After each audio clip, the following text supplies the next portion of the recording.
Today we have this wonderful G-sharp minor prelude by Sergei Rachmaninoff, Opus 32, number 12. I was very fortunate to study this with Daniel Pollack my first year at USC, and he gave me some invaluable techniques. His teacher, Rosina Levine, as well as Joseph Levine, had studied, they knew Rachmaninoff very well.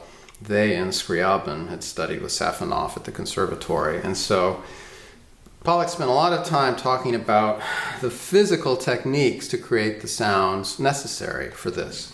The flat hand was a very big part of that, because with a flat hand, I can use more of the pads of the fingers. I get more surface area, I can get a richer sound, a fuller sound, and I can actually have less space between the notes. If this is curved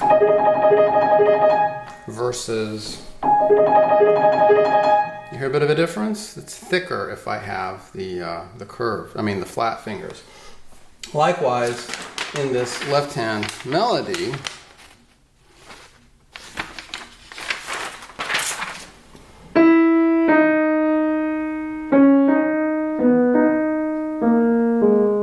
I can use the surface area to help me transfer from one note to the next. If I were to play it with curved fingers,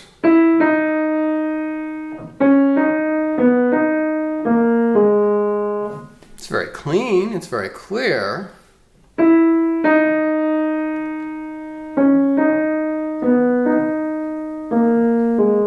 I can express better if I use the pads.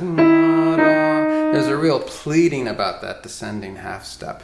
Plus, Pollack said the Russians make a big deal about sustained notes. And then with a sustained note, you need to play it a little bit longer, so of course it lasts longer. This D sharp happens to be a dotted half note tied to a quarter note. So it needs to have that sustain. It needs this brushed stroke to produce the sound. Another thing Pollack said was you never attack the keys, you never hit the keys. You draw the sound from the keys, which I think is an interesting way. Just as a singer is using their breath and their apparatus to make the sound, we must do that. Sadly with the piano you could take a pencil or anything and make the notes go down, but that's not how you create music. Another interesting feature is this retard, meno mosso, and then accelerando. So retard, of course, is to get slower. Meno mosso is slower still. And then as we get into the cadence, he has this accelerando. We have it in bars 3 and 4. We have it again in bars 6 through 7. It's this constant, every 2 measures or so, we have this.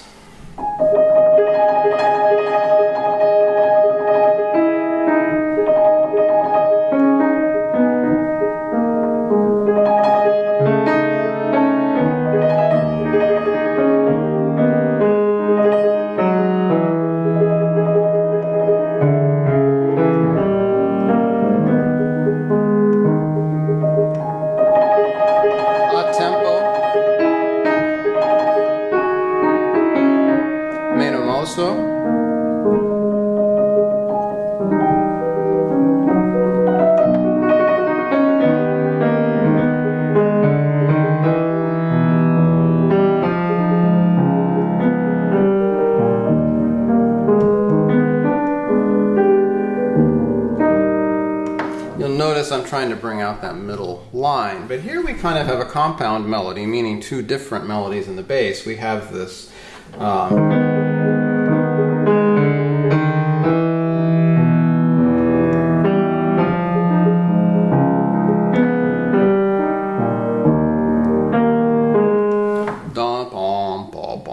the left hand, part of the left hand states it, and then the next part of the left hand answers it.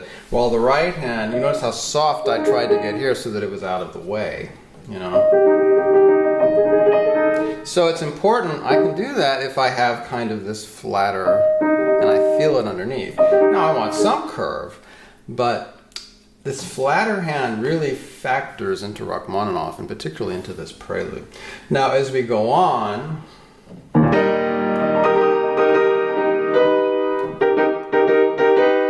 here we actually have this passage, staccatos, with rests, oops, in the middle. So it's a different texture. It's not suddenly a march and pointy, but the energy is picked up. There's a change in contrast and texture.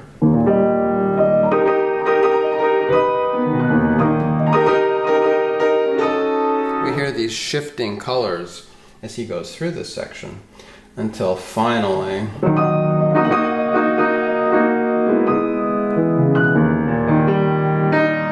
now notice here I go down 3,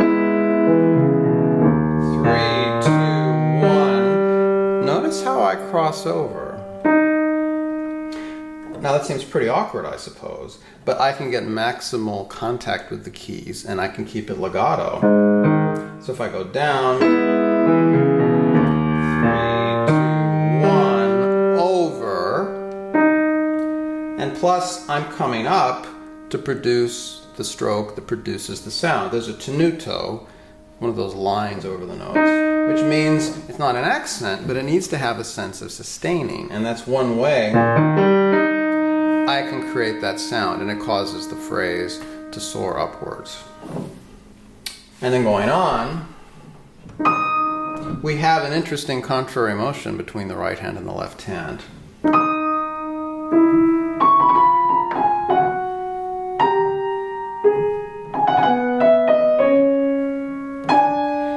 And that he starts with an accent. The first time, it's just a note that's tied. Second, with the A, it's a tenuto. This time, it's the accent, and then at the E, at the end one, it goes on. So it's interesting the ones that he emphasizes. That's something to watch as you read through this score.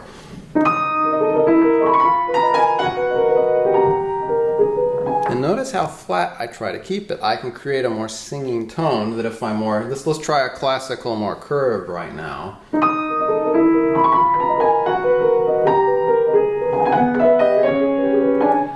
It's clean. It doesn't do what I want to do with the sound.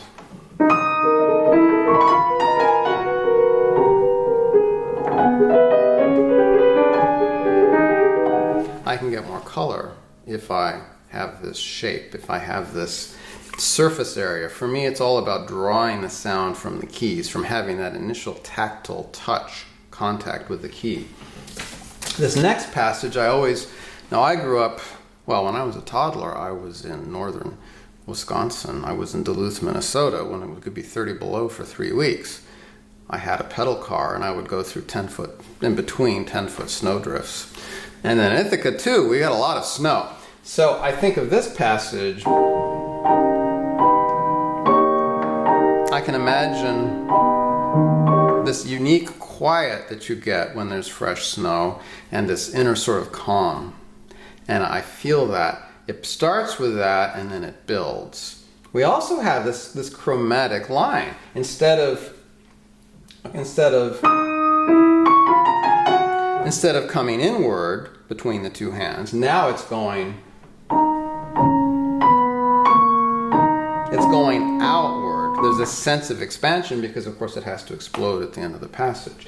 So for this, I always practice it by blocking it. If you can reach that, I can reach it, but it's better to maybe not. Of course, Rachmaninoff could reach 2 octaves from there to there. It's crazy to think. So, of course, that's why his pieces are so complicated. He has these big, arpeggiated sorts of things that most of us can't reach. Well, he could reach them. Now think about it. If I do it curved, all right, I'll do it with the pedal. I'll do it nicely.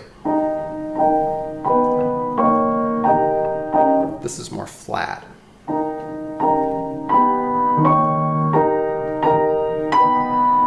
Get more of a pulsing sound. I can have less sound in between the notes if I have the flat surface area. That's an important thing.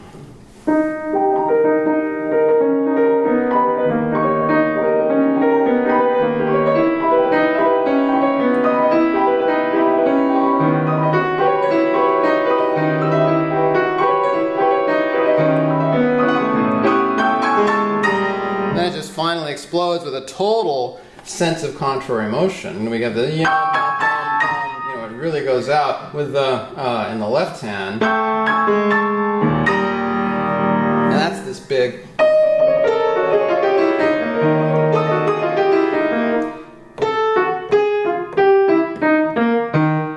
Now that's an interesting passage. We have these accents,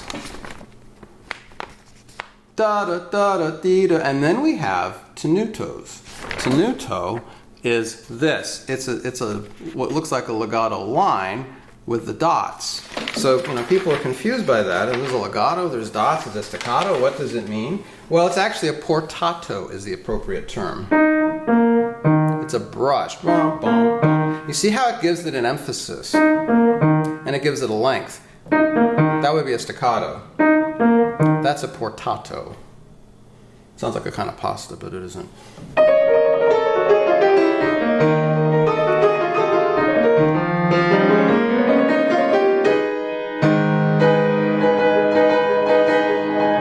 And then we actually have staccatos going up. We've got our portato going down. We have the...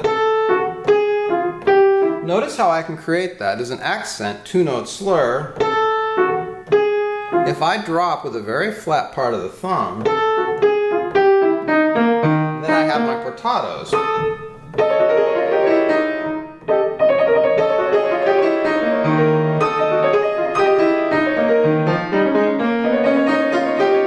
And then it really explodes.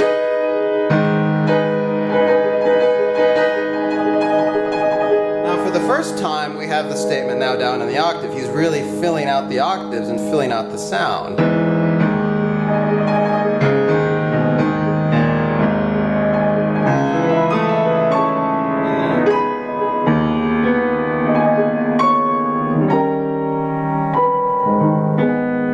And I like to bring out these inner voices. You notice how that thumb.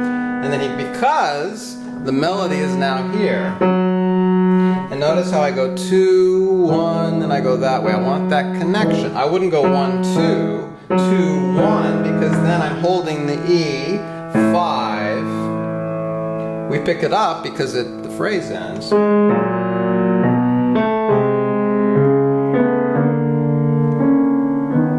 That's a sequence of these two-note slurs. We've had... It's a thematic element throughout the piece that he's really, as he gets ready to end it, he really has developed it.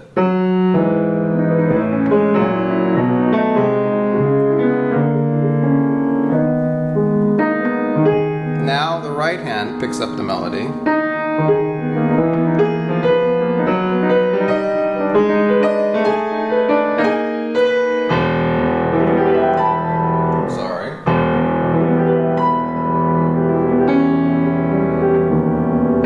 Then he resolves it.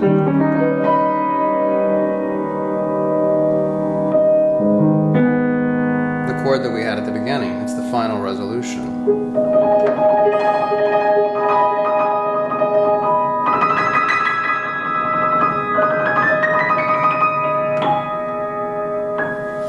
G sharp minor. Wonderful piece. This I'm supposed to be playing in Davos in August. I was supposed to be in June too. So here is this G sharp minor Rachmaninoff played in Davos, Switzerland.